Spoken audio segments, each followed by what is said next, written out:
Ok, hola chicos de nuevo, buenos días. Hoy vamos a hablar sobre el autismo, ¿ya?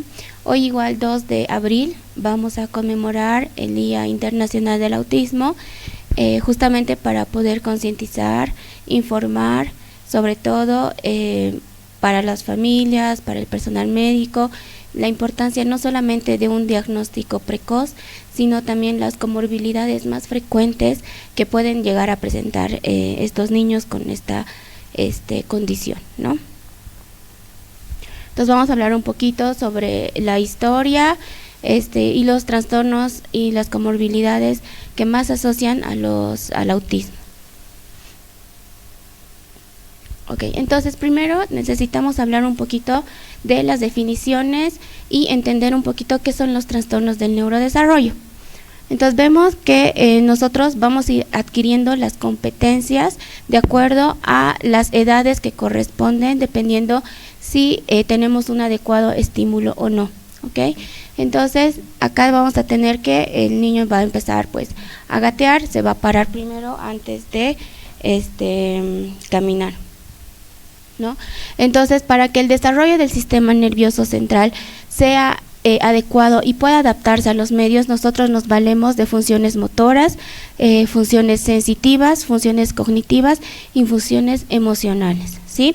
Cuando no hay un adecuado estímulo o cuando hay alguna alteración a nivel de lo que es el desarrollo del sistema nervioso, entonces aparecen durante el periodo de maduración varias alteraciones, ¿no? Generalmente pueden ocurrir desde los 2 años, que ya son más evidentes, más específicos, hasta los 5 años, que es el tiempo donde va desarrollando más del 95% de lo que es el desarrollo del sistema nervioso, ¿no?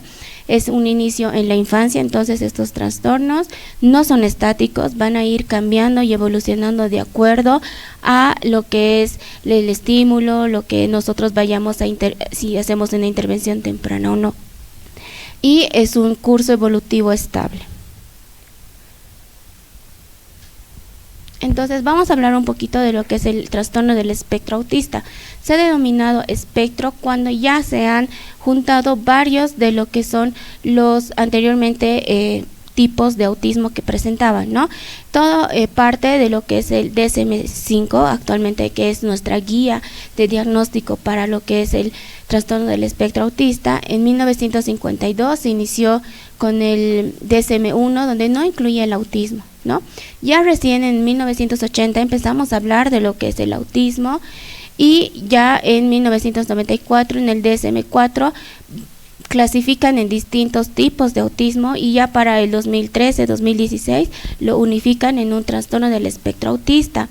¿Por qué decimos que es espectro? Porque la mayoría de los niños van a tener diferentes tipos de alteraciones en diferentes grados, ¿no? Entonces al final lo agrupan en uno solo, y vemos que la prevalencia es 1 de cada 36 niños, según el DSM-6 del 2023, más del 70% van a presentar al menos una comorbilidad, que vamos a hablar después, y la mayoría pueden enmascarar, los niños que tienen comorbilidades pueden enmascarar lo que realmente es el diagnóstico de un autismo, ¿no? La parte de un diagnóstico precoz de las comorbilidades van a condicionar la respuesta a un tratamiento ya más efectivo. Entonces acá podemos ver los niveles de gravedad que se habla en el autismo, ¿no? Que generalmente son 3 grados. El primero, donde necesitan ayuda; el segundo, donde la ayuda es un poquito más notable; y el tercero es donde ya necesitan una ayuda muy notable. Entonces nosotros como personal médico debemos saber identificar las banderas rojas en el desarrollo de los niños, porque como hemos mencionado, mientras antes iniciemos lo que son las terapias, podamos tener una calidad de vida mejor tanto para los niños como para los papás, ¿no? Entonces, para los 12 meses que no respondan al nombre es una bandera roja. Para los 14 meses que ellos no tengan o muestren un interés hacia cosas específicas o hacia comida o algún, por ejemplo, que esté pasando un avión, generalmente a los niños les llama la atención, ¿no? Y dicen, mira mamá, un avión. Entonces el hecho de que ellos no muestren interés por cosas inusuales, vamos a decir, este es un punto que nos va a llamar la atención, ¿no? A los 18 meses que no tengan un juego simbólico o que tengan esta intención de querer jugar, ¿no? Si le decimos, a ver, vamos a jugar al cocinero, que haga de cocinero, a eso llamamos juego simbólico. Si ellos no presentan este tipo de juego, también es una bandera roja, ¿no? Ya cuando son un poco más grandes, que no hagan contacto visual o que el contacto visual sea muy fluctuante también. Vamos a ver las pruebas prediagnóstico o las de screening, donde sí nos dan un tiempo determinado que nos puedan hacer sospechar o no en cuanto a lo que es el contacto visual, ¿no? O que pueda tener problemas para el entender lo que son los sentimientos de otros niños o de otras personas. Por ejemplo, cuando un niño ve que otro niño está llorando, como que le llama la atención y se acerca y le dice, ¿estás bien? O ¿qué ha pasado? ¿No? Estos niños realmente solo lo ignoran, los ven y no dicen absolutamente nada. También que haya un trastorno del lenguaje, ya sea en el lenguaje verbal o no verbal, ¿no? Justamente es la primera manifestación que nos mandan con sospecha de autismo. Generalmente son niños que tienen trastornos en el lenguaje y puede ser una de las pautas, pero no necesariamente tiene que ser parte de lo que es el trastorno del espectro autista. También tenemos de forma aislada los trastornos del lenguaje propiamente dichos, ¿no? Que son parte igual de DSM-5. O que tengan un problema en lo que es el habla. Ellos generalmente repiten las preguntas que tú les haces, ¿no? En vez de que tú le digas, por ejemplo, ¿cómo estás? Y te responda bien, te responde ¿cómo estás?, ¿no? A eso llamamos ecolalia. O que cuando tú le preguntes, o cuando él te diga, por ejemplo, quiero, en vez de que te diga quiero leche, te dice ¿quieres leche?, ¿no? Entonces también es un trastorno del lenguaje que nosotros tenemos que aprender a identificar, ¿no?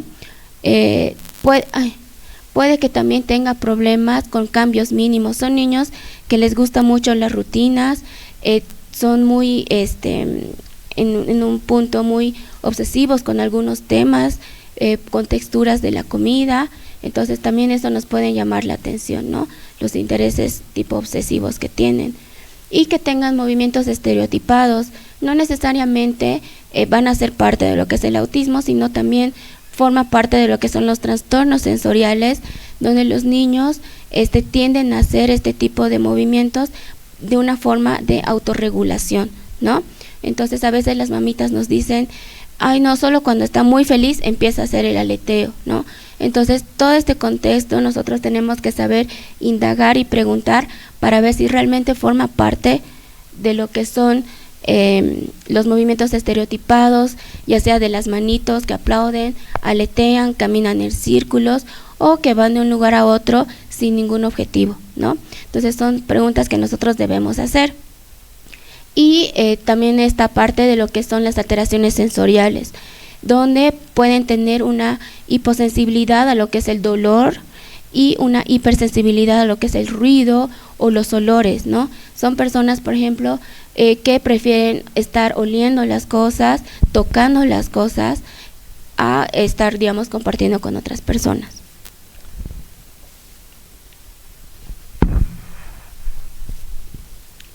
Ok, entonces acá tenemos los criterios diagnósticos de lo que es el autismo según el DSM-5.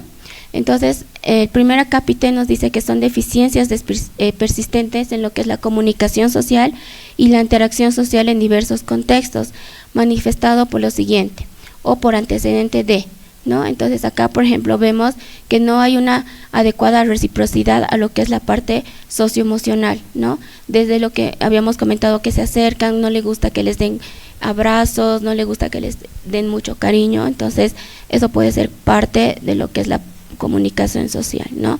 Las deficiencias en lo que son las conductas comunicativas no verbales, que son utilizadas en la interacción social, varían, por ejemplo, desde una comunicación verbal y no verbal poco integrada, pasando por anomalías del contacto visual y del lenguaje corporal, deficiencias de la comprensión y el uso de los gestos, hasta una falta total de expresión facial y comunicación no verbal, ¿no? Entonces, justamente lo que estábamos hablando del contacto visual, que es muy fluctuante en alguna ocasión en estos niños, o realmente no lo tienen del todo. Las deficiencias en el desarrollo, mantenimiento y comprensión de las relaciones varían, por ejemplo, desde dificultades de ajustar el comportamiento en diversos contextos sociales, pasando por dificultades para compartir los juegos imaginativos o hacer amigos, hasta la ausencia de interés por otras personas. Entonces, por ejemplo, estos niños, cuando no están enmarcado lo que es el grado de autismo, son niños que les gusta compartir, pero les cuesta hacer amistades, ¿no? Entonces son niños, por ejemplo, que quieren hablar de un solo tema: dinosaurios, dinosaurios, dinosaurios. Entonces, obviamente los niños de su edad un rato te escuchan y dicen, ah, bueno, qué bonito, pero ya que quieran seguir con el tema, pues no van a querer jugar con ellos, ¿no? Entonces, a eso se refiere con este problema de la socialización, que algunos pueden tenerlo, pero no es el adecuado, ¿no? Y la segunda parte son los patrones restrictivos, repetitivos del comportamiento, intereses o actividades que se van a manifestar en más de los dos siguientes puntos.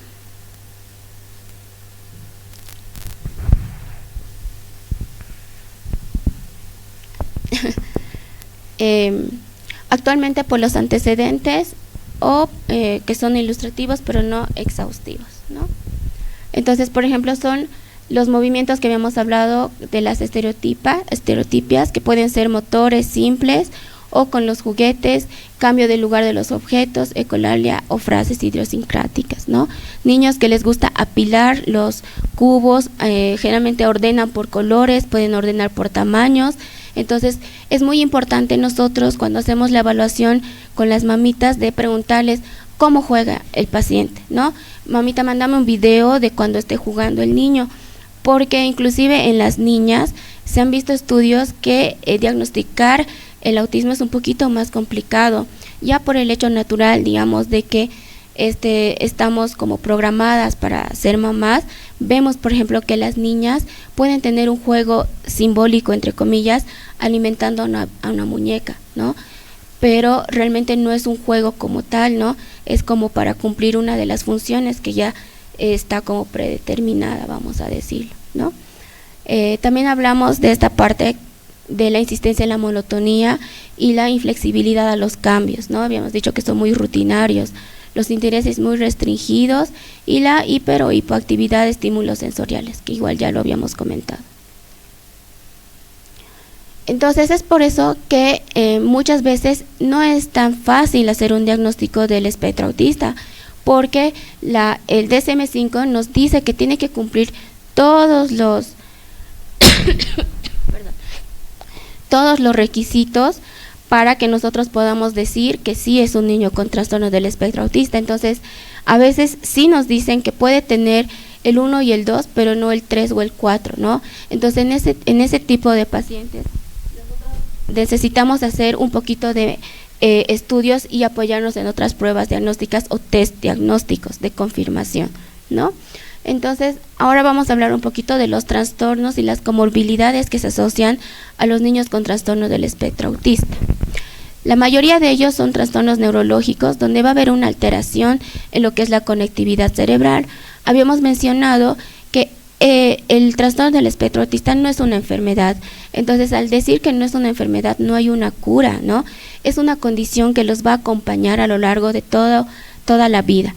Entonces, nosotros tenemos que ayudar a que esa condición pueda llevar una mejor calidad de vida y podamos tener una mejor recuperación en cuanto a las comorbilidades. Entonces, no hay una alteración como tal en estos niños con el espectro autista, sino que está ordenado de otra manera las conexiones neuronales, ¿no? Se habla mucho de lo que es un desequilibrio en lo que es la excitación y la inhibición de las redes neuronales, lo que va a provocar una hiperexcitabilidad cortical. Entonces, los trastornos más comunes que estos niños pueden tener son retrasos del desarrollo global, que llamamos así hasta los 5 años. Pasados los 5 años, nosotros ya hablamos de lo que son los trastornos del desarrollo intelectual. Trastornos de la coordinación motora o los tics, ¿no? Trastorno del lenguaje, que hemos visto que es el más común que presentan, trastornos de déficit de atención e hiperactividad y la epilepsia. Entonces, en el trastorno del desarrollo intelectual o discapacidad intelectual, llamada anteriormente de esta manera, una prevalencia del 5% en los niños que tienen trastorno del espectro autista. Es un déficit en el funcionamiento intelectual, de razonamiento, aprendizaje académico, resolución de problemas, el juicio o asociados a alguna alteración adaptativa en los dominios sociales, intelectuales y prácticos, ¿no? Entonces, nosotros vamos a hablar de lo que es discapacidad intelectual a partir de los 5 años hacia adelante y antes de los 5 años, retraso global del desarrollo. Entonces, cuando nosotros hacemos un diagnóstico de autismo, generalmente nosotros el diagnóstico correcto es llamarlo trastorno del espectro autista con o sin trastorno del lenguaje y con o sin discapacidad intelectual o trastorno del desarrollo intelectual. Ahora, la epilepsia. La epilepsia también es una de las comorbilidades más frecuentes, presente hasta el 20 o 30% en los niños que tienen autismo versus al 1% de la población que no tiene autismo, ¿no? La mayoría tiene riesgo de tener que se presente con la discapacidad intelectual, y aquí vamos a ver que puede ser de diferente manifestación, ¿no? Pueden ser focales, pueden ser generalizados. Entonces, nosotros, ¿cuándo vamos a pedir un electroencefalograma? La mayoría de las personas piden de forma rutinaria un electroencefalograma a todos los niños que tienen autismo, y la verdad no es correcto esto, porque nosotros debemos tener criterios para pedir un estudio de electroencefalograma. ¿Cuáles son los criterios? Que haya una regresión, es decir, que haya adquirido alguno de los hitos previamente y los pierda en un lapso de 6 meses. Por ejemplo, te dicen: doctora, mi hijita antes hablaba y podía decir 10 palabras, pero hace 2 o 3 meses ha dejado de hablar y ahora ya no habla nada, ¿no? Entonces es algo que lo había adquirido y lo ha perdido. Entonces a eso nosotros llamamos regresión. Ese es uno de los criterios para pedir un electroencefalograma. Y la sospecha clínica, que te diga: doctora, hace movimientos que no son normales de la boquita, de la manito. Entonces ahí sí podríamos estar sospechando que se trate de algún trastorno o crisis epiléptica, ¿no? Entonces pedimos, porque en realidad el electroencefalograma no nos muestra como algún patrón específico de autismo, solamente nos va a decir, pues está disfuncional, está más lento de lo que debería estar para la edad, y ya, no nos dice absolutamente nada más. Si pedimos de forma rutinaria, ¿no? Pero en cambio, si pedimos cuando hayan criterios, nos puede decir si está con actividad epiléptica y dónde, ¿no? Esa es realmente la función más importante de lo que es el estudio del electroencefalograma en niños que puedan tener epilepsia y autismo.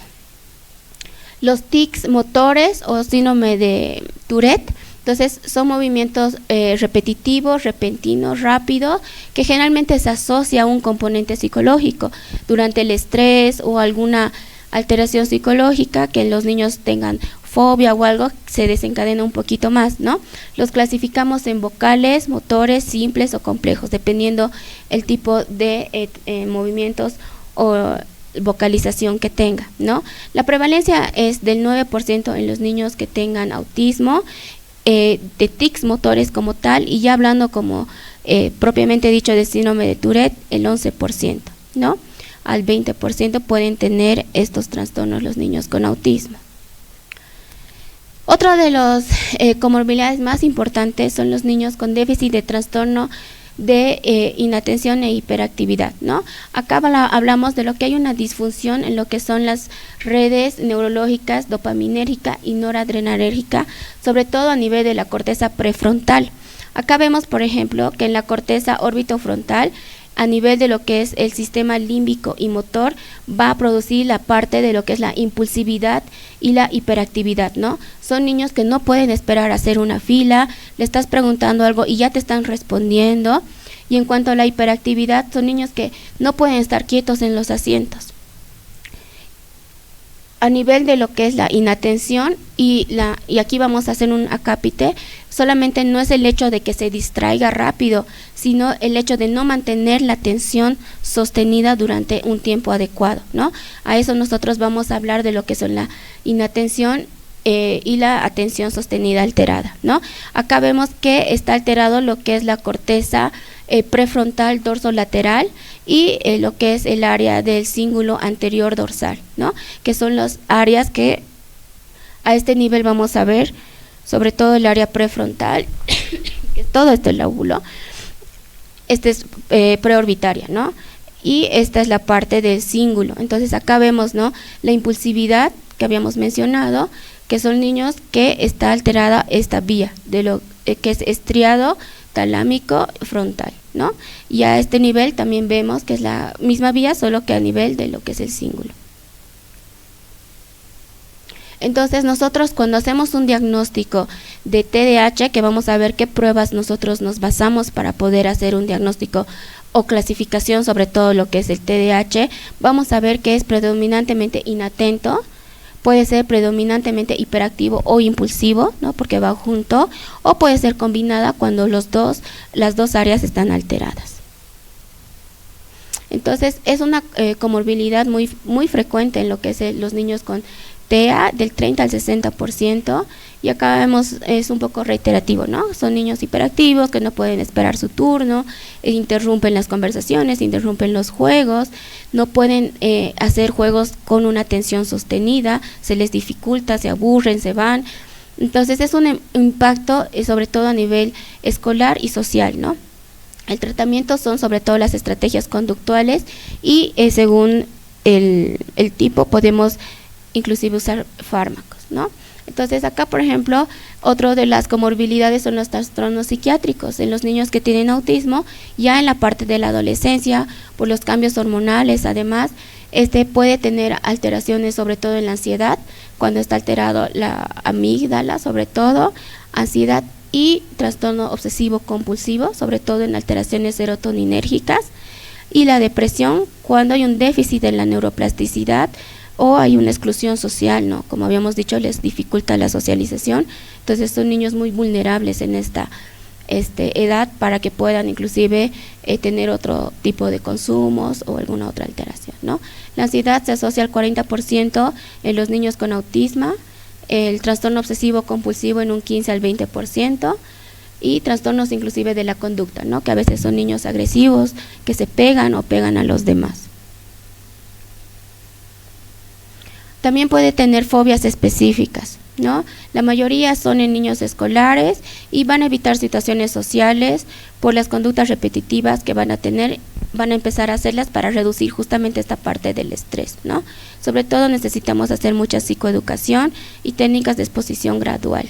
La terapia cognitivo-conductual adaptada también es una de las terapias, ¿no? Entonces aquí un poquito reiterando. Vamos a ver también que tienen un trastorno del sueño los niños con autismo. Esto es muy importante porque el sueño no solamente nos ayuda a descansar, sino que nos ayuda a fijar conocimiento, el aprendizaje, inclusive nos ayuda a secretar nuestras defensas, las gamaglobulinas, las inmunoglobulinas.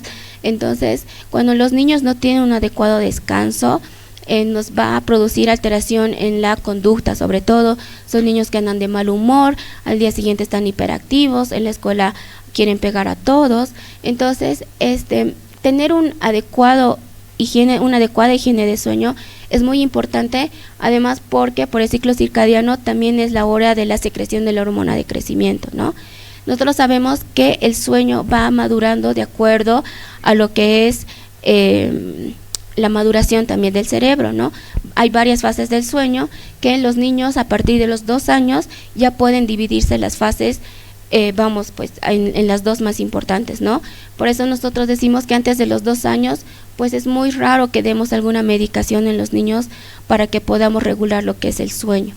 Vamos a ver que del 40 al 80% están afectados en los niños con autismo.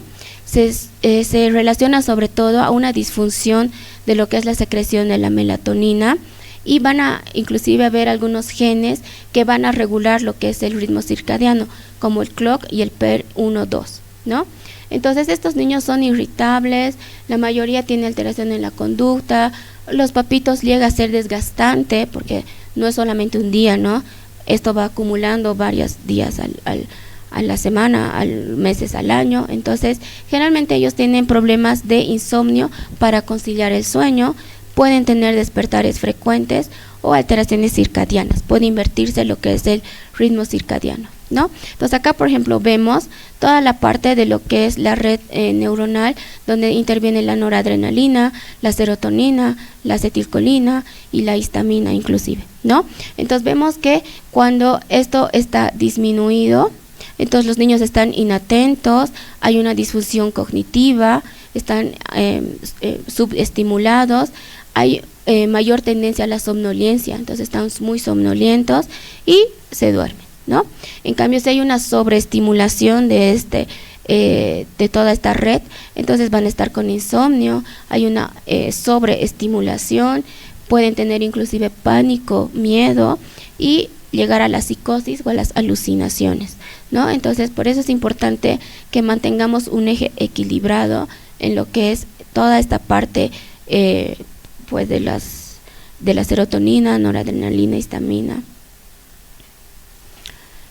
A nivel de lo que es el tracto gastrointestinal, se habla mucho de lo que es el eje intestino-cerebral, ¿no?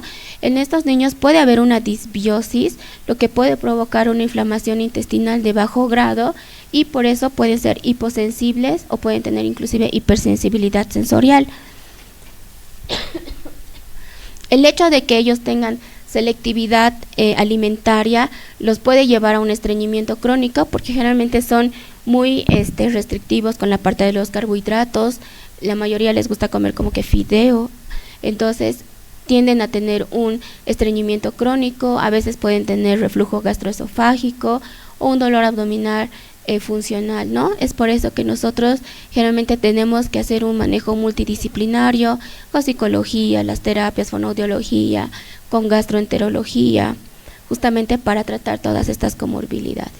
Entonces acá tenemos una tabla resumen sobre la edad de lo que podemos nosotros hacer los cribados o las pruebas screening tanto para el autismo como para las comorbilidades psiquiátricas o de sueño y alimentación, ¿no? Entonces cuando nosotros empezamos a hacer las sospechas, generalmente son niños menores de 2 años con manifestaciones poco específicas, ¿no? Que no hable, que no mire que no siga la mirada, que no obedezca el nombre. Entonces acá ya podemos aplicar la prueba de MCHAT o la STAT en sospecha de autismo, ¿no? Cuando ya son más grandes, esto ya no nos sirve y estamos con el SQ y el SRS2, ¿no?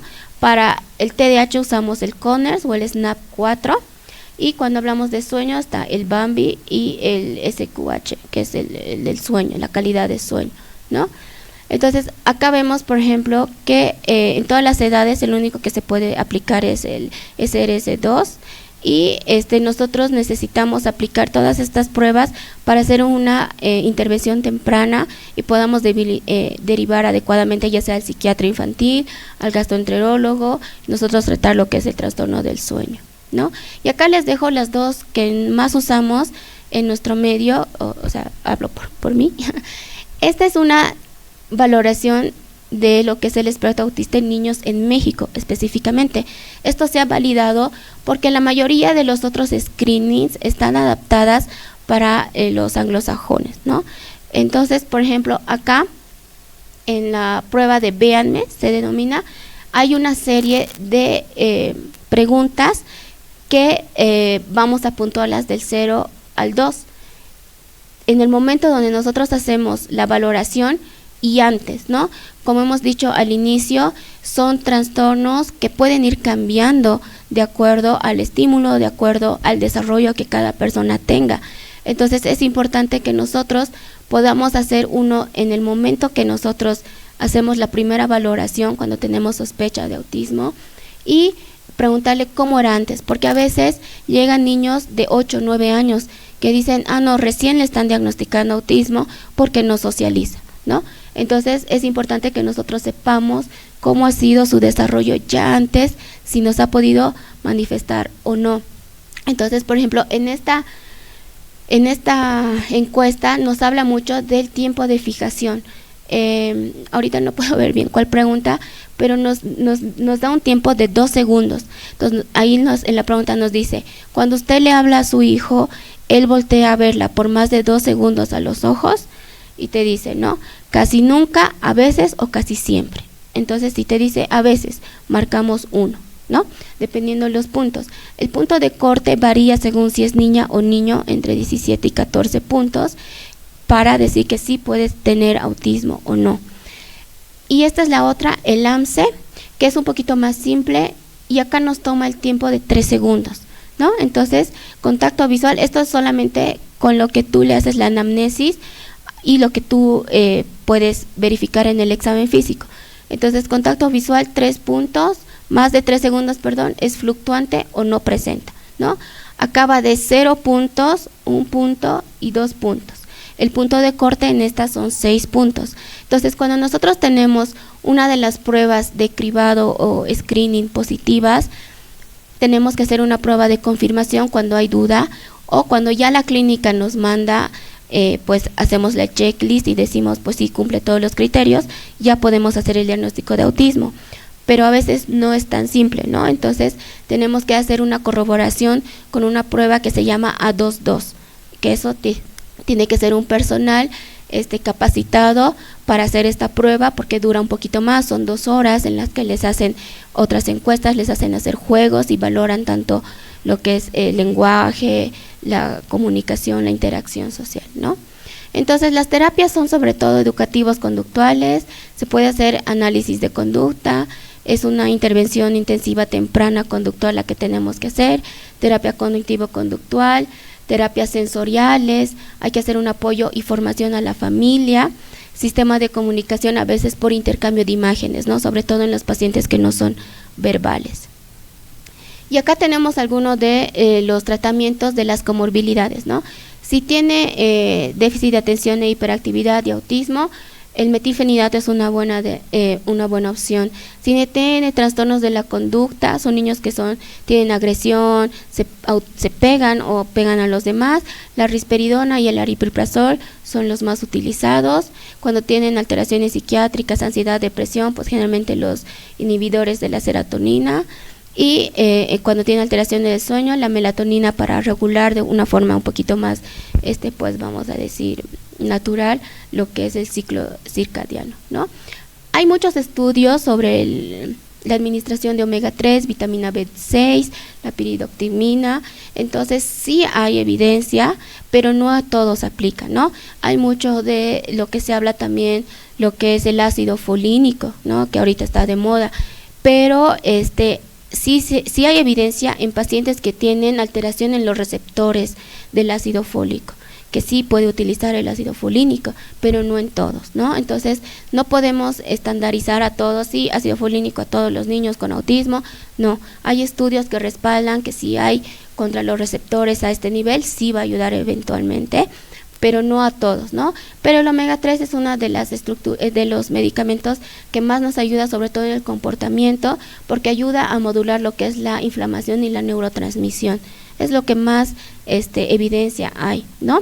Hay otras que están un poco controversiales, lo que es la estimulación transcraneal no invasiva, donde hay estudios, pero realmente no tienen una evidencia científica adecuada y son grupos muy pequeños en los que se han hecho y son estudios heterogéneos, ¿no? Entonces, no podemos recomendarla tampoco a todos los niños. Entonces, aquí tenemos un poquito más de lo que es esta evidencia sobre el omega 3 y la vitamina B6, ¿no? Entonces, para finalizar ya, las comorbilidades del autismo son una regla más que una excepción.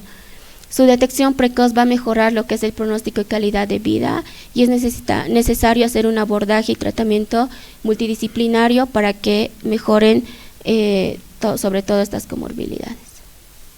Gracias.